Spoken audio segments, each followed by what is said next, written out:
Hello, everyone, and welcome to the top 5 SummerSlam events according to THS Wrestling. My name is John. I am one of the hosts of THS Wrestling, which you can find on this channel and at hashtagshow.com. Most importantly, these, in our opinion, are the top 5 of all time. Coming in at number 5, 1998 SummerSlam, The Highway to Hell. I mean, you can't beat having an AC/DC song as the theme for your event. Coming to us from Madison Square Garden. While top to bottom, this event isn't perfect. It did have some standouts, and I'm not really sure how memorable it is. We had the Lion's Den match between Ken Shamrock and Owen Hart, and this match was wild. They tried it. I'm not sure if it worked completely, but it is memorable just for being unique and different. And we also had Triple H versus The Rock in a ladder match for the WWF Intercontinental Championship.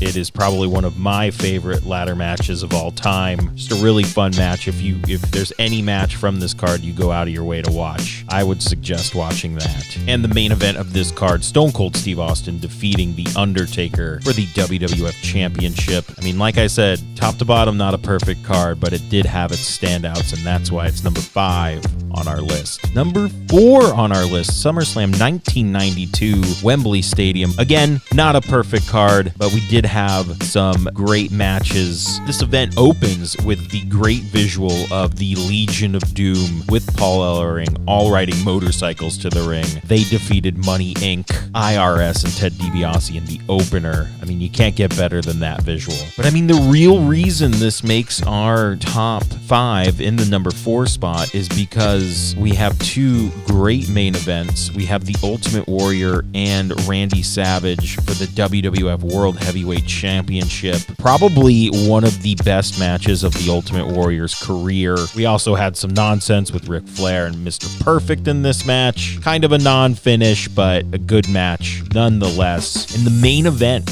for the Intercontinental Championship, one of the best matches of all time, in my opinion. Bret Hart and the British Bulldog Davey Boy Smith. Just a great match. If you watch any match from this card besides Ultimate Warrior Randy Savage match, you have to check this match out. If you are a wrestling fan and you haven't seen this match, what are you doing with your life? Number 3 on the card, SummerSlam 2002, Nassau Coliseum. This is a little after WCW folds, so we're kind of, everybody's implemented into the WWF at this point. And this card, top to bottom, is insane. I mean, we open the show with Kurt Angle and Rey Mysterio. I mean, that in itself is crazy. Then from there, we go to Ric Flair and Chris Jericho. And then, from there, we just go to Edge and Eddie Guerrero. It's just crazy that those 3 matches open this card. We have the returning Shawn Michaels taking on Triple H in an unsanctioned street fight. This match is absolutely insane. These 2 guys beat the hell out of each other. But our main event, Brock Lesnar taking on The Rock. And this made, at the time, Brock Lesnar the youngest world champion in WWE history, defeating The Rock, the People's Champion, in a bit of a shocker. Number 2 on our list, SummerSlam 2000, coming to us from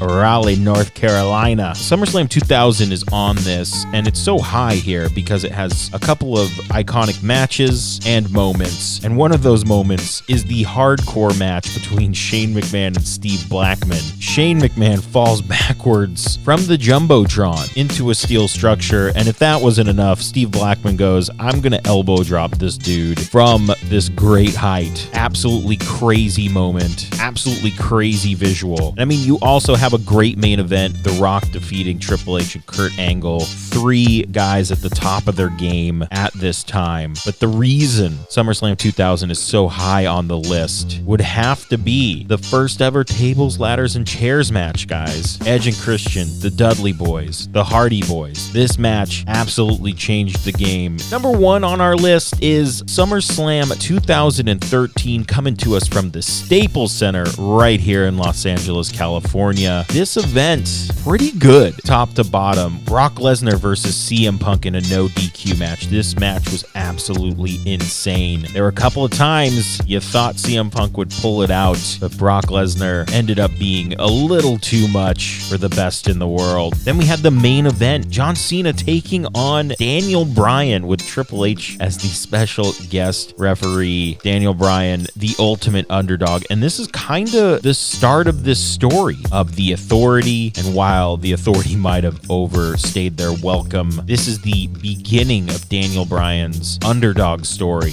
He defeats John Cena cleanly. Randy Orton comes out with the Money in the Bank briefcase, and Triple H turns his back on the fans and what they want. He pedigrees Daniel Bryan, and Orton just rolls on in, gets the 1, 2, 3, and now he is the WWE champion. So guys, that's our list. That's our top 5 SummerSlam events of all time. SummerSlam just 2 weeks away. Thanks for joining us. Make sure you hit that subscribe button. We're going to start doing a lot more wrestling related videos here in the future. I've been John for THS Wrestling and that #show.com for everything trending in geek pop culture.